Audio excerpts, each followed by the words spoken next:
നാം ഓരോരുത്തരും കാത്തിരിപ്പിൻ്റെ മക്കളായിരിക്കണമെന്നാണ് സുവിശേഷം നമ്മളെ ഇന്ന് ഓർമ്മിപ്പിക്കുന്നത്.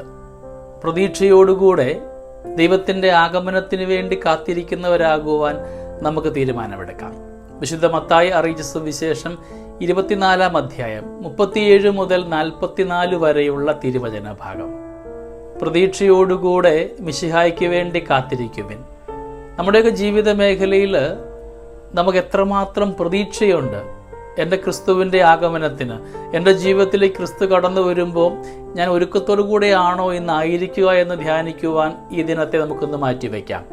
ഒരുപാട് കർമ്മങ്ങൾ ചെയ്തു കൂട്ടുമ്പോഴൊക്കെ നാം പലപ്പോഴും ഒഴിവാക്കുക ദൈവികമായ കർമ്മങ്ങളും നമ്മുടെ പ്രാർത്ഥനകളുമൊക്കെയാണ്.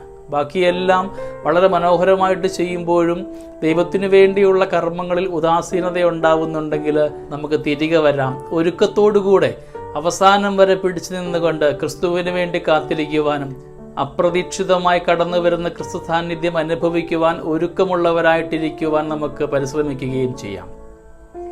ഇന്ന് പരിശുദ്ധ കത്തോലിക്ക തിരുസഭ വിശുദ്ധ ഹെലേനയുടെ ഓർമ്മദിനം കൊണ്ടാടുകയാണ്. മിലാൻ വിളംബരത്തിലൂടെ ക്രിസ്തുമതത്തിന് ആരാധിക്കുവാനുള്ള അവകാശം കൊടുത്ത കോൺസ്റ്റന്റൈൻ ചക്രവർത്തിയുടെ അമ്മയാണ് വിശുദ്ധ ഹെലേന. ഈശോ മിശിഹായുടെ തിരുക്കുരിശ് കണ്ടെത്തുവാനും മുൻകൈയെടുത്തത് ഈ ഹെലേന രാജ്ഞിയാണ്. സ്നേഹമുള്ളവരെ, നമ്മുടെ ജീവിതക്രമങ്ങളിലൊക്കെ ക്രിസ്തുവിനോട് കൂടെയാകുവാനും അവനെ കണ്ടെത്തി അവനു വേണ്ടി കാത്തിരിക്കുന്നവരാകുവാൻ നമുക്ക് പരിശ്രമിക്കുകയും ചെയ്യാം. ഇന്ന് ഓഗസ്റ്റ് മാസം 18-ാം തീയതി വിശുദ്ധ ഹെലേനയുടെ ഓർമ്മദിനം. മിലാൻ വിളംബരം വഴി ക്രിസ്തുമതത്തിന് ആരാധനാ സ്വാതന്ത്ര്യം നൽകിയ കോൺസ്റ്റന്റൈൻ ചക്രവർത്തിയുടെ അമ്മയാണ് ഹെലേന രാജ്ഞി. രാജ്ഞി ഇംഗ്ലീഷുകാരിയാണെന്ന് പറയുന്നു. മാക്സിൻസിയൂസുമായുള്ള യുദ്ധത്തിൽ കോൺസ്റ്റന്റൈൻ ചക്രവർത്തിക്ക് കുരിശിന്റെ അടയാളത്തിൽ ജയിക്കാമെന്നുള്ള ദർശനമുണ്ടായ ശേഷം അദ്ദേഹം ക്രിസ്ത്യാനികളോട് അത്യന്തം ആർദ്രത പ്രദർശിപ്പിച്ചു പോന്നു. ലാറ്ററൻ കൊട്ടാരം മെൽക്കിയാദേസ് മാർപ്പാപ്പയ്ക്ക് ചക്രവർത്തി 313 വിട്ടുകൊടുത്തു.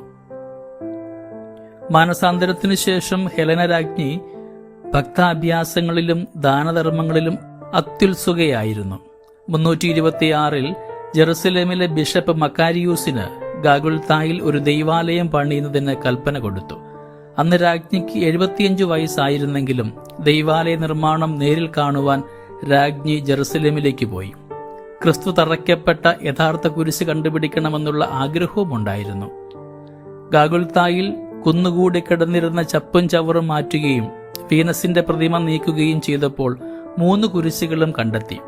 ഏതാണ് ഈശോയെ തറച്ച കുരിശെന്ന് മനസ്സിലാക്കുവാൻ ഈ കുരിശുകൾ ഓരോന്നായി എടുത്ത് ബിഷപ്പ് മക്കാരിയൂസ് രോഗിണിയായ ഒരു സ്ത്രീയെ സ്പർശിച്ചു നോക്കി. യഥാർത്ഥ കുരിശ് തൊട്ടപ്പോൾ സ്ത്രീയുടെ രോഗം ഉടനെ സൗഖ്യവുമായി.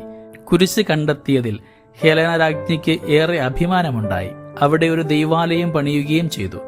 രാജ്ഞി മെത്രാന്മാരോടും പുരോഹിതരോടും വളരെ ബഹുമാനം പ്രദർശിപ്പിച്ചിരുന്നു. പ്രജകളുടെ വിശ്വാസം വർദ്ധിപ്പിക്കുവാൻ പുരോഹിതന്മാരോടുള്ള ബഹുമാനം പ്രയോജകീഭവിക്കുമെന്ന് ബോധ്യവുമുണ്ടായിരുന്നു. ക്രിസ്തുവിന്റെ ജീവിതത്തോട് ബന്ധപ്പെട്ട സ്ഥലങ്ങളിലെല്ലാം ഓരോ പള്ളി പണിയിച്ച് രാജ്ഞി റോമിലേക്ക് മടങ്ങി. താമസിയാതെ AD 328-ൽ രാജ്ഞി നിര്യാതയായി. ക്രൂര മതപീഡകരായ ചക്രവർത്തിമാരുടെ കുടുംബത്തോട് ബന്ധപ്പെട്ട ഹെലേന രാജ്ഞിക്ക് കുരിശിനോടുണ്ടായ ഭക്തി അന്യാദൃശ്യം തന്നെ. കുരിശേ, എൻ്റെ ഏക അഭയമേ, സ്വസ്തി.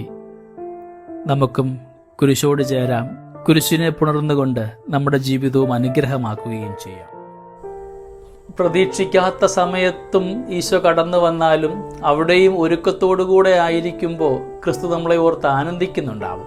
സ്നേഹമുള്ളവരെ, നമുക്ക് ഓരോ നിമിഷവും ഒരുക്കത്തോടു കൂടെ ആവാം. ഹെലേന രാജ്ഞി പഠിപ്പിച്ചതുപോലെ ക്രിസ്തുവിനെ തേടി ഇറങ്ങുവാനായിട്ടും നമ്മുടെ ജീവിതക്രമങ്ങളിലൊക്കെ ക്രിസ്തുവിന് പ്രാധാന്യം കൊടുക്കുവാനായിട്ടും നമുക്ക് ഈ ദിനത്തെ മാറ്റിവെക്കുകയും ചെയ്യാം. ദൈവം നമ്മളെല്ലാവരെയും സമൃദ്ധമായി അനുഗ്രഹിക്കട്ടെ. നമ്മുടെ കർത്താവ് യേശു മിശിഹായുടെ കൃപയും പിതാവായ ദൈവത്തിൻ്റെ സ്നേഹവും പരിശുദ്ധാത്മാവിൻ്റെ സഹവാസവും നമ്മുടെ കൂടെ എന്നും ഉണ്ടായിരിക്കട്ടെ, ഇപ്പോഴും എപ്പോഴും എന്നേക്കും. ആമേൻ.